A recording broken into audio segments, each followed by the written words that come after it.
Welcome to TNPSC preparation. So இது என்ன சீரிஸ்னு பார்த்தீங்கன்னா வீக்லி கரண்ட் அஃபேர்ஸோட quest module. So Sunday special. So வாரம் இந்த வாரம் என்னென்ன நியூஸ் வந்துச்சு அந்த நியூஸ்லேருந்து நம்ம வந்து கொஷின்ஸ் ஃப்ரேம் பண்ணியிருக்கோம். ஸோ ஃபஸ்ட் கொஷின் பார்த்தீங்க அப்படின்னா right to freedom of speech and expression வந்து ஃபண்டமெண்டல் ரைட் இந்தியன் கான்ஸ்டியூஷனில் ஃபஸ்ட்டு ஸ்டேட்மெண்ட். செகண்ட் ஸ்டேட்மெண்ட் பார்த்தீங்க அப்படின்னா ஸ்டேட் வந்து நம்ம மேலே ரீசனபிள் ரெஸ்ட்ரிக்ஷனை வந்து இம்போஸ் பண்ணலாம். That means freedom of speech and expression நீங்கள் பண்ணக்கூடாது இந்த சுச்சுவேஷனில் அப்படின்னு சொல்லிட்டு. ஸோ இது வந்து அப்சல்யூட் ரைட் கிடையாது அப்படின்றது செகண்ட் ஸ்டேட்மெண்ட். ஸோ இந்த ரெண்டு ஸ்டேட்மெண்ட்டில் எந்த ஸ்டேட்மெண்ட்ஸ் வந்து கரெக்டுன்னு நீங்கள் நினைக்கிறீங்கன்னு சொல்லுங்கள். உங்களோட டைம் ஸ்டார்ட்ஸ் நவ்.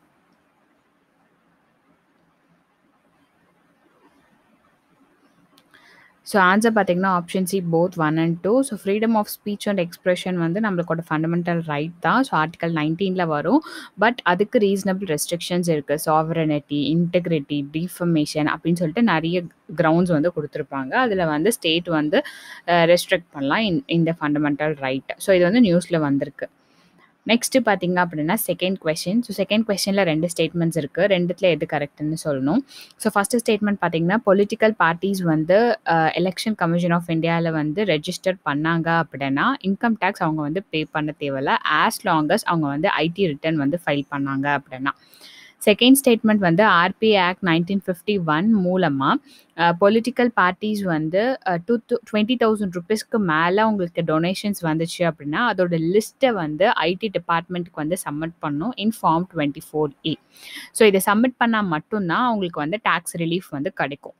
ஸோ இந்த ரெண்டு ஸ்டேட்மெண்ட்டில் எது கரெக்டுன்னு சொல்லிட்டு நீங்கள் நினைக்கிறீங்கன்னு சொல்லுங்கள். உங்களோட time starts now.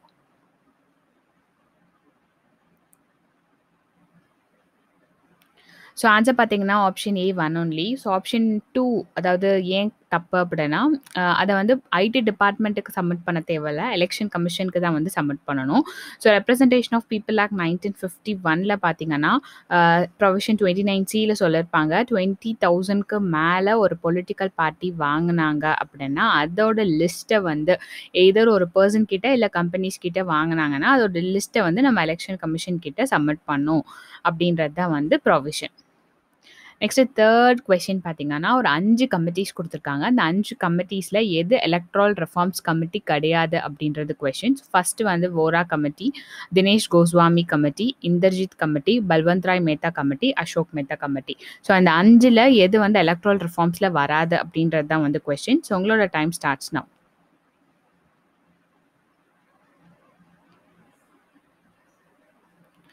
So answer பார்த்தீங்கன்னா 4 and 5 அதாவது Balwant Rai Mehta committee and Ashok Mehta committee தான் வந்து எலக்ட்ரல் ரிஃபார்ம் கமிட்டி இல்லை. ஏன் அப்படின்னா அவங்க ரெண்டு கமிட்டிஸ் பல்வந்த் ராய் மேத்தா கமிட்டியும் சரி அசோக் மேத்தா கமிட்டியும் சரி பஞ்சாயத்தி ராஜ் இன்ஸ்டிடியூஷன்ஸோட ரிலேட் ஆனவங்க. அண்ட் மற்ற 3 பேர் தினேஷ் கோஸ்வாமி, ஓரா கமிட்டி, இந்திரஜித் கமிட்டி இது எல்லாமே வந்து எலக்ட்ரல் ரிஃபார்ம்ஸில் வரும். ஸோ இந்தியன் பாலிட்டி புக்கில் இருக்குது. ஸோ எலக்ட்ரல் ரிஃபார்ம்ஸில் வந்து எலக்ட்ரல் ரிஃபார்ம்ஸ் கிரிமினலைசேஷன் ஆஃப் பாலிடிக்ஸில் வரும். பிகாஸ் கிரிமினலைசேஷன் ஆஃப் பாலிடிக்ஸ் பற்றி ஒரு நியூஸ் வந்திருக்கு. அதாவது 76 லா மேக்கர்ஸ் வந்து விமென்க்கு எகெயின்ஸ்டாக க்ரைம் மேக் பண்ணியிருக்காங்க. ஸோ அதுலேயும் வந்து பெங்கால் தான் வந்து டாப்பில் இருக்குது அப்படின்ற நியூஸு. ஸோ அதுக்கானது தான் வந்து அந்த எலக்ட்ரல் ரிஃபார்ம்ஸ்க்கான கொஸ்டின். ஸோ ஃபோர்த் கொஷின் பார்த்தீங்க அப்படின்னா 3 ஸ்டேட்மெண்ட். ஸோ டிஸ்ட்ரிக்ட் மேஜிஸ்ட்ரேட் வந்து சர்டிஃபிகேட் ஆஃப் ஐடென்டிட்டி வந்து இஷ்யூ பண்ணுவாங்க. ஒரு டிரான்ஸ்ஜெண்டர் அப்படின்னு இவங்களை வந்து இண்டிகேட் பண்ணுவோம். நான் டிரான்ஸ்ஜெண்டர் அப்படின்னா எனக்கு சர்டிஃபிகேட் ஆஃப் ஐடென்டிட்டி வந்து டிஸ்ட்ரிக்ட் மேஜிஸ்ட்ரேட் வந்து கொடுக்கணும் as per transgender persons bill 2019. So second statement வந்து இந்த பில்லு மூலமாக டிரான்ஸ்ஜெண்டர் பர்சனுக்கு பப்ளிக் எம்ப்ளாய்மெண்ட்டில் 9% ரிசர்வேஷன் கொடுக்குறாங்கன்னு சொல்லியிருக்காங்க. அண்ட் தேர்ட் ஸ்டேட்மெண்ட் வந்து இது வந்து நேஷனல் கவுன்சில் ஃபார் டிரான்ஸ்ஜெண்டர் பர்சன்ஸை வந்து எஸ்டாப்ளிஷ் பண்ணுறதா வந்து சொல்லியிருக்காங்க. ஸோ இந்த 3 ஸ்டேட்மெண்ட்டில் எது கரெக்டுன்னு சொல்லுங்கள். உங்களோட time starts now.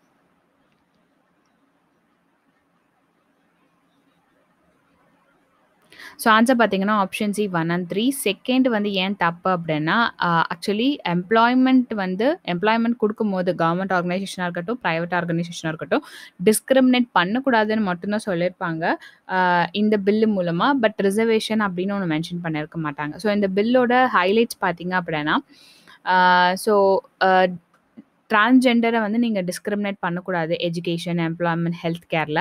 So central கவர்மெண்ட்க்கும், ஸ்டேட் கவர்மெண்ட்டுக்கும் ஒரு டைரக்ஷன் குடுக்குது. இவங்களுக்கான ஸ்கீம்ஸ வந்து போட சொல்லி.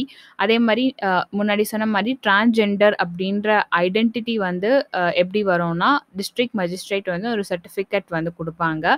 District magistrate along with district screening committee மூலமா இது கிடைக்கும். ஸோ அதோட கம்போசிஷன் பார்த்தீங்க அப்படின்னா, மெடிக்கல் ஆஃபீசர் ஒருத்தவங்க இருப்பாங்க, psychologist, district welfare officer, government official, transgender person and ஒவ்வொருத்தருக்குமே அவங்களுக்குன்னு சில ரைட்ஸ் இருக்கு. அதாவது நான் வந்து மென், நான் வந்து விமென், நான் டிரான்ஸ்ஜெண்டர் அப்படின்னு சொல்றதுக்கான ரைட்ஸ் வந்து அவங்களுக்கு இருக்கு. அதே மாரி இந்த பில் மூலமா நேஷனல் கவுன்சில் ஃபார் டிரான்ஸ்ஜெண்டர் வந்து எஸ்டாப்ளிஷ் பண்ணியிருக்காங்க. 5th question. ஸோ 5th கொஸ்டின்ல 2 ஸ்டேட்மெண்ட் இருக்கு. 2 ஸ்டேட்மெண்ட் என்னன்னா, rebate of state and central taxes and levy scheme. So இந்த ஸ்கீம் வந்து கார்மெண்ட்ஸ்க்கும் மேடப்போட எக்ஸ்போர்ட்ஸ்க்கு வந்து அப்ளிகபிள்னு சொல்றாங்க. செகண்ட் ஸ்டேட்மெண்ட் வந்து இந்த ஸ்கீமை வந்து மினிஸ்ட்ரி ஆஃப் டெக்ஸ்டைல்ஸ் வந்து இன்ட்ரடியூஸ் பண்ணிருக்காங்க. ஸோ இந்த 2 ஸ்டேட்மெண்ட்ல எது கரெக்டான ஸ்டேட்மெண்ட் நீங்க நினைக்கிறீங்கன்னு சொல்லுங்க. உங்களோட time starts now.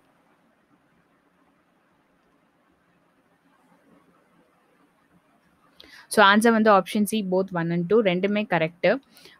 So rebate, அதாவது ரிபேட் ஆஃப் சென்டர் டேக்ஸ் வந்து ROSCTL ஸ்கீம் இருக்கு இல்லையா? ஸோ இதில் வந்து என்னென்ன டேக்ஸ் எல்லாம் வந்து ரிபேட் பண்ணுறாங்க. ரிபேட் அப்படின்னா வந்து என்ன மீனிங் அப்படின்னா, ஸோ இனிஷியலாக நம்ம ஒரு டேக்ஸ் பே பண்ணுறோம். ஸோ அதுலேருந்து நம்மளுக்கு பார்ஷியலாக ரீஃபண்ட் பண்ணுவாங்க பிகாஸ் ஆஃப் ஃபினான்ஷியல் கிரன்ச் இப்போதைக்கு அந்த டெக்ஸ்டைல் செக்டாரில் இருக்கனால. ஸோ டிரான்ஸ்போர்ட்டேஷனுக்கு யூஸ் பண்ணுற ஃபியூவல், அதில் கட்டுற டேக்ஸு, அதுக்கப்புறம் வந்து இன்புட்ஸ்க்கு கொடுக்குற டேக்ஸு, அப்புறம் வந்து அன்ரிஜிஸ்டர்ட் டீலர்ஸ் கிட்ட இருந்து வாங்குற பர்ச்சேசஸ், இந்த மாதிரி நிறைய டேக்ஸஸை வந்து ரீஃபண்ட் பண்ணுறாங்க. மெயின்லி வந்து கார்மெண்ட்ஸ் அண்ட் மேடப்ஸ்க்கு எக்ஸ்போர்ட்ஸ்க்கு அவங்களுக்கு வந்து ஃபினான்ஷியல் கிரன்ச் இருக்கனால இந்த அமௌண்ட் வந்து தேவைப்படும் அப்படின்றதுக்காக அதை வந்து பண்ணுறாங்க. 6th question. கர்த்தார்பூர் காரிடார் வந்து நியூஸில் பார்க்க முடியுது. கர்த்தார்பூர் காரிடார் வந்து இந்தியாவுக்கும் எந்த ஒரு கண்ட்ரிக்கும் ரிலேட் ஆனது அப்படின்றது கேள்வி. ஸோ உங்கள் time starts now.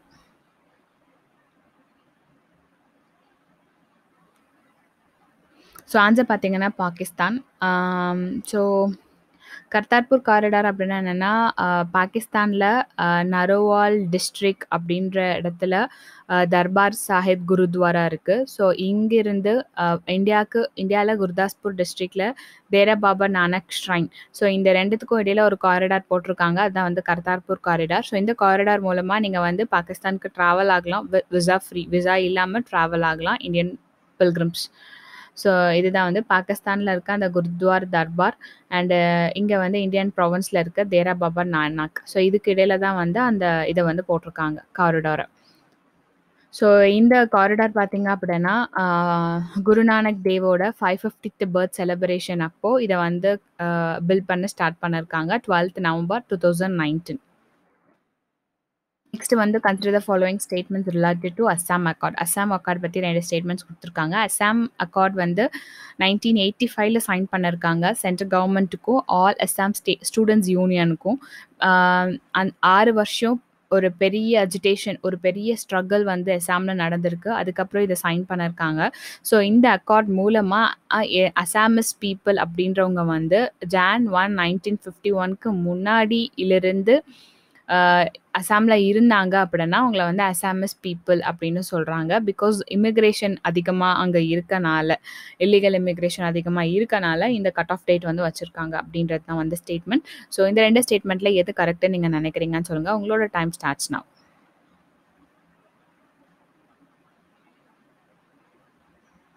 So answer பார்த்தீங்கன்னா option C both 1 and 2.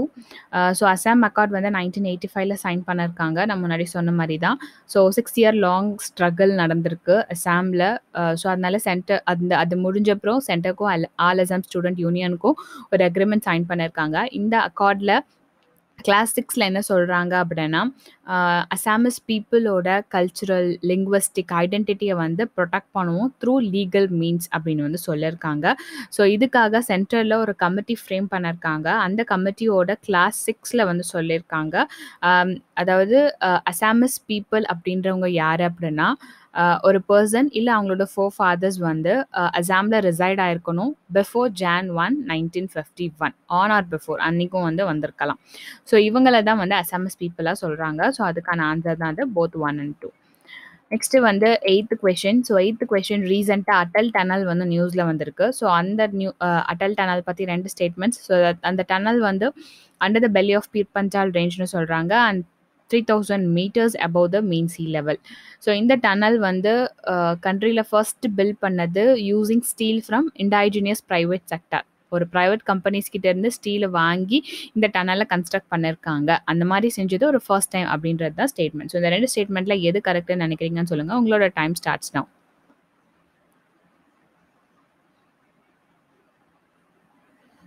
So answer பார்த்தீங்கன்னா option A one only. So second ஏன் தப்பு அப்படின்னா செயில், அதாவது Steel Authority of India Limited தான் வந்து இதுக்கு 9000 டன் ஆஃப் ஸ்டீல் வந்து ப்ரொடியூஸ் பண்ணியிருக்காங்க. ஸோ அது வந்து state owned authority, it's not a private organisation.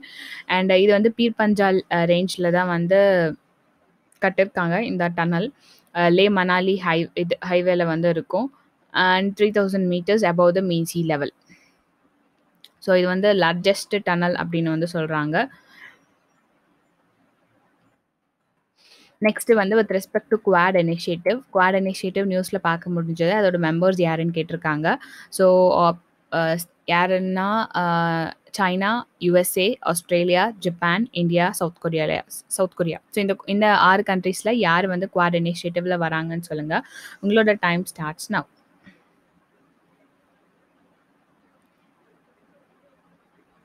So answer பார்த்தீங்கன்னா 2, 3, 4 அண்ட் 5. ஸோ குவாட் அப்படின்றது குவாட்ரிலேட்ரல் செக்யூரிட்டி டயலாக். ஸோ இது வந்து ஒரு informal strategic dialogue. India, US, Japan, Australia வந்து இருக்காங்க. ஸோ இது மூலமாக இண்டோ பசிபிக் ரீஜியனில் ஃப்ரீ அண்ட் ப்ராஸ்பரஸ் ட்ரேட் வந்து செய்கிறதுக்காக. ஸோ இதை வந்து இனிஷியலாக ஐடியாவை வந்து ஸ்டார்ட் பண்ணது வந்து ஜப்பானோட பிரைம் மினிஸ்டரான ஷின்சோ அபே 2007 ஸ்டார்ட் பண்ணியிருக்காரு. பட் அப்போ வந்து ஆஸ்திரேலியா வரமாட்டேன்னு சொல்லிட்டாங்க பிகாஸ் ஆஃப் சைனாவோட ப்ரெஷர்னால. எகெயின் 2012 வந்து ஷின்சோ அபே வந்து இந்த ஐடியாவை கொண்டு வந்திருக்காரு. அதுக்கப்புறம் தான் அது வந்து ஷேப் அப் ஆயிருக்கு. ஸோ நவம்பர் 2017 ஒரு ஸ்ட்ராட்டஜி கொண்டு வந்தாங்க. இண்டோ பசிபிக்கில் சில ரூட்ஸை வந்து கிரிட்டிக்கல் ரூட்ஸை வந்து ஸ்ட்ராட்டஜிக் பாயிண்ட் ஆஃப் வியூவில் வச்சுருக்காங்க. அந்த ரூட்ஸ் வந்து it should be free from influence. மற்ற கண்ட்ரீஸோட இன்ஃப்ளூயன்ஸ் வந்து அதில் இருக்கக்கூடாது, எக்ஸ்பெஷலி சைனா அப்படின்றது தான் வந்து இப்போ நியூஸில் இருக்க இது. So consider following statement related to World Trade Organisation. 2 statements கொடுத்துருக்காங்க. மரகேஷ் அக்ரிமெண்ட் மூலமாக தான் வேர்ல்ட் ட்ரேட் ஆர்கனைசேஷன் எஸ்டாப்ளிஷ் பண்ணியிருக்காங்கன்னும், இந்தியா அண்ட் சைனா வந்து வேர்ல்ட் ட்ரேட் ஆர்கனைசேஷனோட மெம்பர்ஸ் கிடையாதுன்னதும் 2வது ஸ்டேட்மெண்ட். ஸோ இந்த 2 ஸ்டேட்மெண்ட்டில் எது கரெக்டுன்னு நினைக்கிறீங்கன்னு சொல்லுங்கள். உங்களோட time starts now.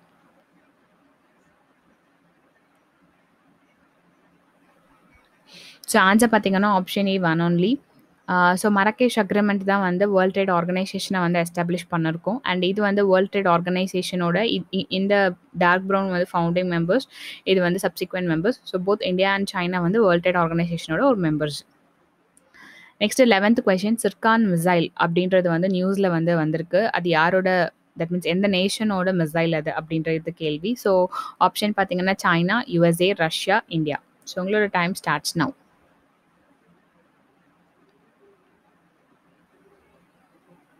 So answer பார்த்தீங்கன்னா ரஷ்யா. ஸோ விளாடிமிர் புட்டின் வந்து சொல்லியிருக்காரு, அதாவது ஹைப்பர்சானிக் ஆன்டிஷிப் க்ரூயிஸ் மிசைலோட டெஸ்ட் சக்ஸஸ்ஃபுல்னு. ஸோ அந்த மிசைல் தான் வந்து ஜிர்கான் மிசைல்.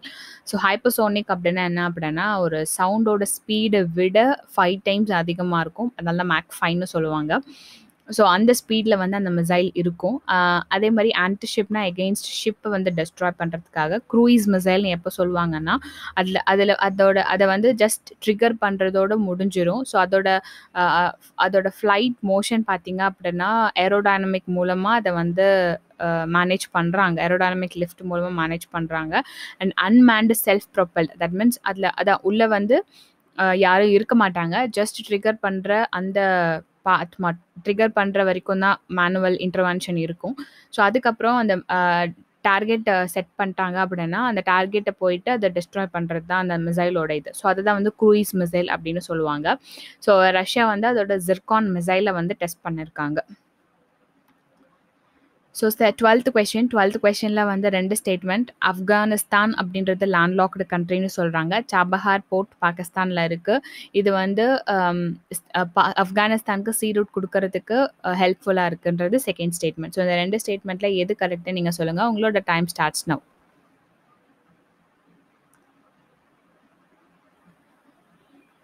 ஸோ ஆன்சர் பார்த்தீங்கன்னா option A one only. So Afghanistan வந்து லேண்ட்லாக்டு கண்ட்ரி தான். ஸோ அது வந்து அந்த சீயோட கனெக்ட் ஆயிருக்காது. Okay fine. செகண்ட் ஸ்டேட்மெண்ட் பார்த்தீங்கன்னா சாபஹார் போர்ட் ஆப்கானிஸ்தானில் இல்லை, இரானில் இருக்குது. ஸோ இந்த சாபஹார் போர்ட் மூலமாக தான் ஆப்கானிஸ்தானுக்கு வந்து நம்ம கூட்ஸை வந்து இது பண்ணுறதுக்காக இந்தியா வந்து அந்த போர்ட்டை வந்து பில்ட் பண்ணிட்டு இருக்காங்க. ஸோ தட் கூட்ஸ் வந்து சாபஹார் போர்ட் போயிட்டு சாபஹார்லேருந்து ஆப்கானிஸ்தானுக்கு லேண்ட் வழியாக வந்து போகும் அப்படின்றதுக்காக. The 10th question. So with respect to free trade agreement வச்சு 2 statement. So free trade agreement வந்து சைன் பண்ணோம் அப்படின்னா மற்ற கண்ட்ரியோட மார்க்கெட்டுக்கு நம்ம ஈஸியாக அக்சஸ் பண்ண முடியும். அவங்க வந்து டேரிஃப் அண்ட் நான் டேரிஃப் பேரியர்ஸை வந்து எலிமினேட் பண்ணிடுவாங்க. டேரிஃப் அப்படின்னா டேக்ஸ், அதாவது கஸ்டம்ஸ்லாம் போடுவாங்கல்ல, கஸ்டம்ஸ் எக்ஸசைஸ் அது. நான் டேரிஃப் அப்படின்னா வந்து ஸ்டாண்டர்ட் செட் பண்ணுறது. ஸோ இந்த மாதிரி ஒரு செட் ஆஃப் ஸ்டாண்டர்ட்ஸ் இருந்தால் தான் இந்த கூட்ஸ் வந்து உள்ளே வரணும் அப்படின்னு நான் டேரிஃப் பேரியர்ஸ் வச்சுப்பாங்க. ஸோ இந்த 2 பேரியர்ஸும் எலிமினேட் பண்ணுவாங்க ஃப்ரீ ட்ரேட் அக்ரிமெண்ட் சைன் பண்ணால். ஸோ இது வரைக்கும் இந்தியா வந்து எந்த ஃப்ரீ ட்ரேட் அக்ரிமெண்ட்டும் சைன் பண்ணல எந்த கண்ட்ரியோடையும் அப்படின்றது தான் செகண்ட் ஸ்டேட்மெண்ட். ஸோ உங்களோட time starts now.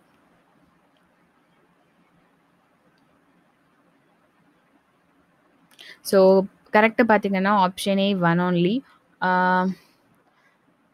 So free trade agreement வந்து என்ன அப்படின்னா, ஸோ முன்னாடி சொன்ன மாதிரி 2 ஆர் மோர் கண்ட்ரிஸ் இல்லை ஏதாவது ஒரு ட்ரேடிங் பிளாக், இப்போ ஏஷியான்லாம் இருக்குல்ல, ஸோ அதெல்லாம் ட்ரேடிங் பிளாக். ஸோ அந்த மாதிரி ட்ரேடிங் பிளாக்கோடையும் சைன் பண்ணலாம், இல்லை ஒரு கண்ட்ரியோடையும் சைன் பண்ணலாம். சைன் பண்ணிவிட்டு அந்த 2 பேரியர்ஸ், அதாவது டேரிஃப் அண்ட் நான் டேரிஃப் பேரியர்ஸை வந்து எலிமினேட் பண்ணுவாங்க. ஸோ இது கூட்ஸும் கவர் ஆகும், சர்வீசஸும் வந்து கவர் ஆகும். சில டைமில் இன்டெலெக்சுவல் ப்ராப்பர்ட்டி ரைட்ஸ், இன்வெஸ்ட்மெண்ட் இதெல்லாமும் வந்து கவர் ஆகும். ஸோ இது வரைக்கும் நம்ம யார் கூடலாம் சைன் பண்ணியிருக்கோம்னா Sri Lanka, Singapore, ASEAN, Malaysia, Japan, Korea இங்கெல்லாம் வந்து ஃப்ரீ ட்ரேட் அக்ரிமெண்ட் வந்து சைன் பண்ணியிருக்கோம்.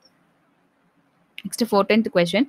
So 14th question related to World Bank and IMF. So first statement பார்த்தீங்கன்னா வேர்ல்ட் பேங்க் வந்து அதோட மெம்பர் கண்ட்ரிஸ்க்கு ஃபினான்ஷியல் அசிஸ்டன்ஸ் கொடுக்குதுன்னு சொல்கிறாங்க. எப்போ அப்படின்னா பேலன்ஸ் ஆஃப் பேமெண்ட் ப்ராப்ளம் வரும்போது, இல்லை வந்து அதோட இன்டர்நேஷ்னல் ரிசர்வ்ஸை வந்து புதுப்பிக்கிறதுக்காக, இல்லை கரன்சியை ஸ்டெபிலைஸ் பண்ணுறதுக்காக. ஸோ இந்த மாதிரி சுச்சுவேஷனில் வேர்ல்ட் பேங்க் வந்து அசிஸ்டன்ஸ் கொடுக்குதுன்னு சொல்லுது. அதே மாதிரி இன்டர்நேஷ்னல் மானிட்டரி ஃபண்டு வந்து எப்போ வந்து லோன்ஸ் கொடுக்கும் அப்படின்னா, லோன்ஸ் ஒரு கிரெடிட்ஸ் கொடுக்கும் அப்படின்னா பாவர்ட்டியை ரெடியூஸ் பண்ணுறதுக்காகவும் டெவலப்பிங் கண்ட்ரிஸோட ப்ராஸ்பரிட்டியை வந்து பில்ட் பண்ணுறதுக்காகவும் அப்படின்றது செகண்ட் ஸ்டேட்மெண்ட். ஸோ இந்த 2 ஸ்டேட்மெண்ட்டில் எது கரெக்டாக நீங்கள் நினைக்கிறீங்கன்னு சொல்லுங்கள். உங்களோட time starts now.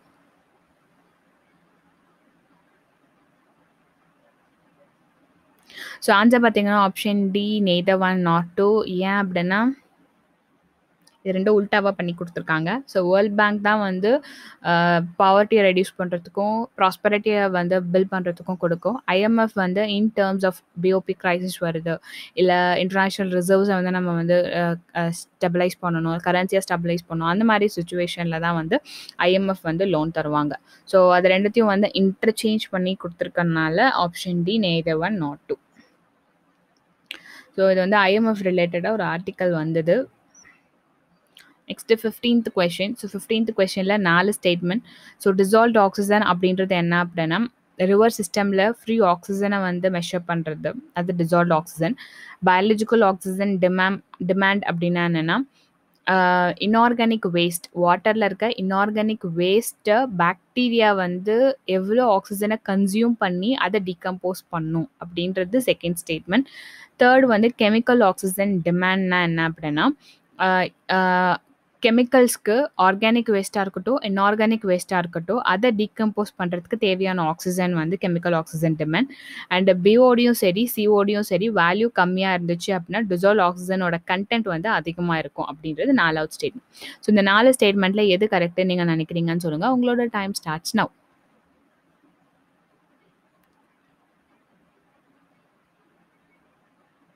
So answer பார்த்தீங்கன்னா option C 1 and 3. So dissolve ஆக்சிஜன்னா அதுதான், அதாவது ஃப்ரீ ஆக்சிஜன் எவ்வளோ இருக்குது அப்படின்றத வந்து மெஷர் பண்ணுறது. பட் பயாலஜிக்கல் ஆக்சிஜன் டிமாண்ட் வந்து ஆர்கானிக் வேஸ்ட் வந்து டீகம்போஸ் பண்ணுறதுக்கு தேவையான ஆக்சிஜன். ஸோ இது வந்து இன்ஆர்கானிக் வேஸ்ட் கிடையாது, அதனால செகண்ட் வந்து தப்பு. அண்ட் ஃபோர்த் ஏன் தப்பு அப்படின்னா, பிஓடி அண்ட் சிஓடியோட வேல்யூ அதிகமாக இருந்துச்சு அப்படின்னா டிசால்வ் ஆக்சிஜனோட அமௌண்ட் வந்து கம்மியாக இருக்குது அப்படின்னு அர்த்தம். ஸோ முன்னாடி சொன்ன மாதிரி பயாலஜிக்கல் ஆக்சிஜன் டிமாண்ட் அப்படின்றது ஏரோபிக் ஆர்கானிசம்க்கு வாட்டரில் இருக்க ஆர்கானிக் மேட்டர் டிகம்போஸ் பண்ணுறதுக்கு தேவையான ஆக்சிஜன் அண்ட் கெமிக்கல்ஸ்க்கு ஆர்கானிக் அண்ட் இன்ஆர்கானிக் வேஸ்ட்டை டிகம்போஸ் பண்ணுறதுக்கு தேவையான oxygen chemical oxygen demand. Dissolve ஆக்சிஜன்னா எவ்வளோ அமௌண்ட் ஆஃப் ஆக்சிஜன் இருக்குன்றது அர்த்தம். அண்ட் பிஓடி சிஓடி அதிகமாக இருந்துச்சு அப்படின்னா டிசால்வ் ஆக்சிஜன் வந்து கம்மியாக இருக்குன்னு அர்த்தம். 16th கொஸ்டினில் 2 ஸ்டேட்மெண்ட். பிளாக் ஹோல் அப்படின்றது வந்து ஸ்பேஸில் ஒரு ரீஜன், அதில் வந்து கிராவிட்டி வந்து ரொம்ப கம்மியாக இருக்கும், புல்லிங் ஃபோர்ஸ் வந்து ரொம்ப கம்மியாக இருக்கும், அதனால லைட் வந்து ஈஸியாக எஸ்கேப் ஆகிடும் அப்படின்னு சொல்கிறாங்க. செகண்ட் ஸ்டேட்மெண்ட் வந்து பிளாக் ஹோலை வந்து எக்ஸ்ரேவால் டிடெக்ட் பண்ண முடியும் பிகாஸ் அது வந்து நியர்பை ஸ்டார்ஸை வந்து அது வந்து விழுங்கும் போது அப்படின்றது செகண்ட் ஸ்டேட்மெண்ட். ஸோ இந்த 2 ஸ்டேட்மெண்ட்டில் எது கரெக்டுன்னு நீங்கள் நினைக்கிறீங்கன்னு சொல்லுங்கள். உங்களோட time starts now.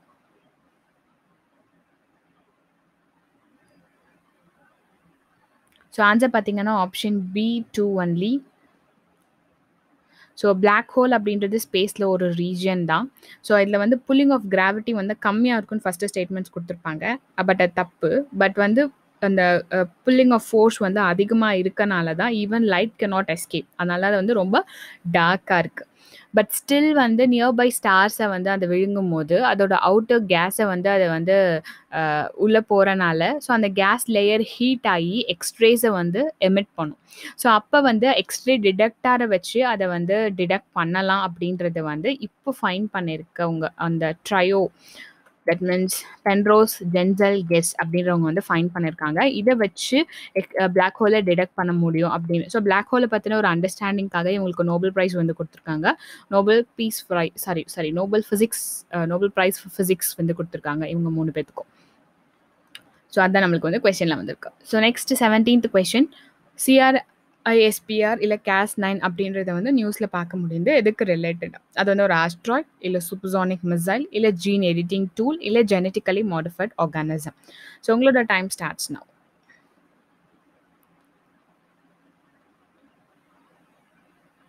So answer பார்த்தீங்கன்னா option C gene editing tool. So அந்த டெக்னிக் யூஸ் பண்ணி அனிமல்ஸ், பிளான்ட்ஸ் அண்ட் மைக்ரோ ஆர்கானிசமோட டிஎன்ஏ வந்து சேஞ்ச் பண்ண முடியும். எக்ஸ்ட்ரீம்லி ஹை ப்ரிசிஷன் அப்படின்னா அக்யூரேட்டாக வந்து சேஞ்ச் பண்ண முடியும். ஸோ இந்த ஃபைன் பண்ணவங்களுக்கு நோபல் ப்ரைஸ் ஃபார் கெமிஸ்ட்ரி வந்து கொடுத்துருக்காங்க. யார் 2 பேர் அப்படின்னா எமானுவேல் சார்பென்டியர் ஃப்ரான்ஸை சேர்ந்தவங்க, அப்புறம் ஜெனிஃபர் டோவானா யுஎஸ்ஐ சேர்ந்தவங்க. ஸோ ஃபஸ்ட்டு விமன் ஒன்லி டீமுக்கு போன நோபல் ப்ரைஸ் அப்படின்னு வந்து சொல்கிறாங்க. ஸோ இது வந்து ஒரு gene editing tool. So 18th question உங்களோட லாஸ்ட் கொஸ்டின், உங்களோட நாலேஜை டெஸ்ட் பண்ணுற கொஸ்டின். ஸோ இந்த கொஸ்டினுக்கான ஆன்சர் உங்களுக்கு தெரிஞ்சிருந்தால் கமெண்ட் செக்ஷனில் கமெண்ட் பண்ணுங்கள். ஸோ இது வந்து 2019 UPSCயில் வந்து கேட்டிருந்த கொஸ்டின். ஸோ இந்த 4 ஸ்டேட்மெண்ட்டில் எது தப்பான statement? So option A hepatitis B virus வந்து ஹெச்ஐவி எப்படி டிரான்ஸ்மிட் ஆகுதோ அதே மாதிரி டிரான்ஸ்மிட் ஆகுது. ஹெப்பாட்டிட்டிஸ் B வந்து ஹெப்பாட்டிட்டிஸ் பிக்கு வந்து வேக்சின் கிடையாது, அன்லைக் ஹெப்பாட்டிட்டிஸ் சிக்கு இருக்குன்னு சொல்கிறாங்க. அண்ட் தேர்ட் ஸ்டேட்மெண்ட் வந்து குளோபலாக பார்த்திங்கன்னா நிறைய பேர் ஹெப்பாட்டிட்டிஸ் B and Cயால் எஃபெக்ட் ஆயிருக்காங்க தென் ஹெச்ஐவியால் எஃபெக்ட் ஆனவங்க விட இது அதிகமாக எஃபெக்ட் ஆயிருக்காங்க. பட் சில பேருக்கு வந்து அது தெரியவே தெரியாது, பிகாஸ் அது வந்து நிறைய வருஷத்துக்கு சிம்டம்ஸே வந்து ஷோ ஆகாது. ஸோ இந்த 4 ஸ்டேட்மெண்ட்டில் எது கரெக்டான statement that means which of the following is not correct அப்படின்றது தான் வந்து கொஸ்டின். ஸோ அந்த கொஸ்டினுக்கான ஆன்சர் உங்களுக்கு தெரிஞ்சிருந்தால் கமெண்ட் செக்ஷனில் கமெண்ட் பண்ணுங்கள். ஸோ இந்த ஸோ லாஸ்ட் வீக் அதே மாதிரி டெஸ்ட் யுவர் நாலேஜ் ஒரு கொஸ்டின் இருக்கு இல்லையா? ஸோ அந்த கொஸ்டினுக்கான ஆன்சர் பார்த்தீங்க அப்படின்னா option C both 1 and 2. So dark matter அப்படின்றது வந்து ஒரு இன்விசிபிள் மாஸ். ஸோ அந்த மாஸ் தான் வந்து கேலக்ஸி ஆகட்டும் மற்ற பாடிஸ் ஆகட்டும் அதுக்கு வந்து ஒரு கிராவிட்டியை வந்து ஆட் பண்ணுது. ஸோ அது கிராவிட்டி ஆட் பண்ணுறனால அந்த ஸ்டார்ஸை வந்து மில்கிவே விட்டு வெளியில் போகாமல் பார்த்துக்குது.